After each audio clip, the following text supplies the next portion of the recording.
Handsome Lake. Handsome Lake Cayuga language, Sganyodaiyo, Seneca language, Sganyodaiyo Thkanyatararí, asterisk Yao asterisk in Tuscarora 1735, 10 August 1815, was a Seneca religious leader of the Iroquois people. He was a half-brother to Cornplanter, a Seneca war chief. Handsome Lake, a leader and prophet, played a major role in reviving traditional religion among the Haudenosaunee people of the Longhouse, or Six Nations Iroquois Confederacy. He preached a message that combined traditional Haudenosaunee religious beliefs with a revised code meant to revive traditional consciousness to the Haudenosaunee after a long period of cultural disintegration following Call. This message was eventually published as the Code of Handsome Lake and is still practiced today. Early life. Handsome Lake was born as Haudenosaunee shaking snow around 1735 in the Seneca village of Cayuga on the Genesee River near present-day Avon, New York. Very little is known of his parents. His mother, Sganyadái, later had an affair with a Dutch fur trader and gunsmith, resulting in the birth of Handsome Lake's half-brother, Cornplanter. Handsome Lake was born into the Turtle clan of his mother, as the Iroquois have a matrilineal kinship system. He was eventually adopted and raised by the Wolf clan people.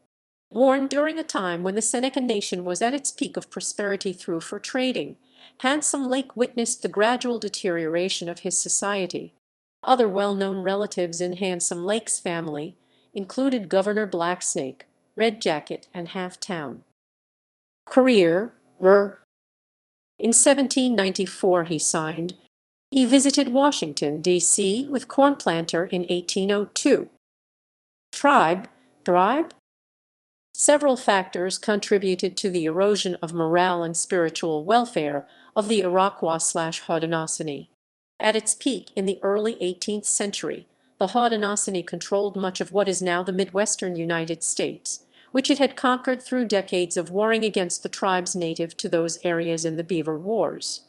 After the American Revolution, the Haudenosaunee lost most of their land in New York and Pennsylvania and were forced to live on reservations, including in Canada, as punishment for taking the side of the British Crown in the Revolution.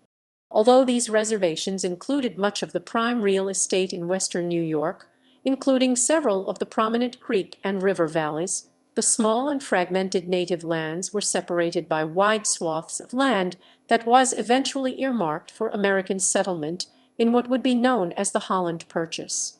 This dislocation followed years of social disruption due to epidemics of infectious disease and major wars.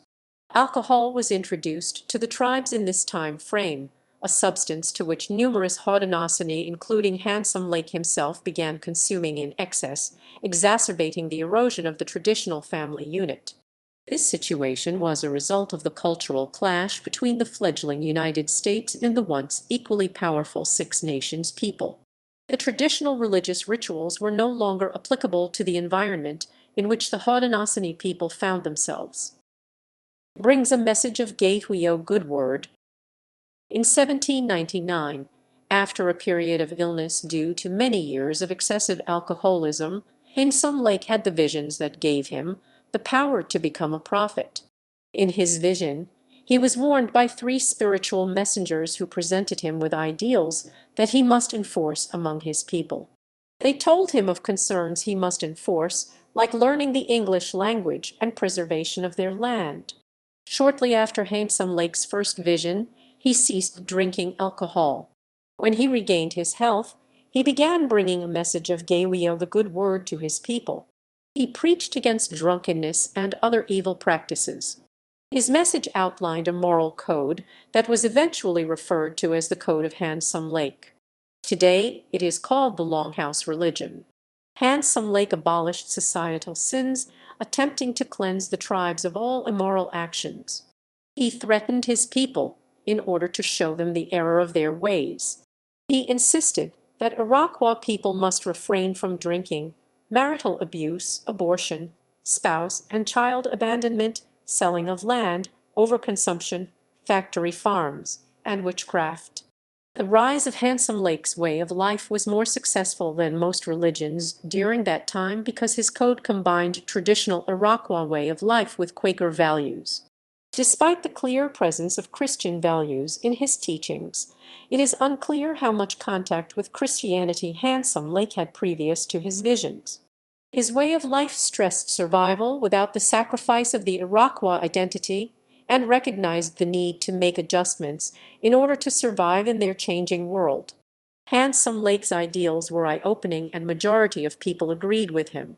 Those who opposed the code had reasons to believe that Handsome Lake was giving up on their old ways by altering the character of their way of life. They saw Handsome Lake's new ideals as abandoning their history and forfeiting to Quaker ideals because Handsome Lake did not believe that they could survive with the world evolving around them. The Code of Handsome Lake was one of the most successful uprisings during the time. His code combined traditional Iroquois way of life values with Christian values, and then President Thomas Jefferson gave his endorsement with the help of Handsome Lake's relatives.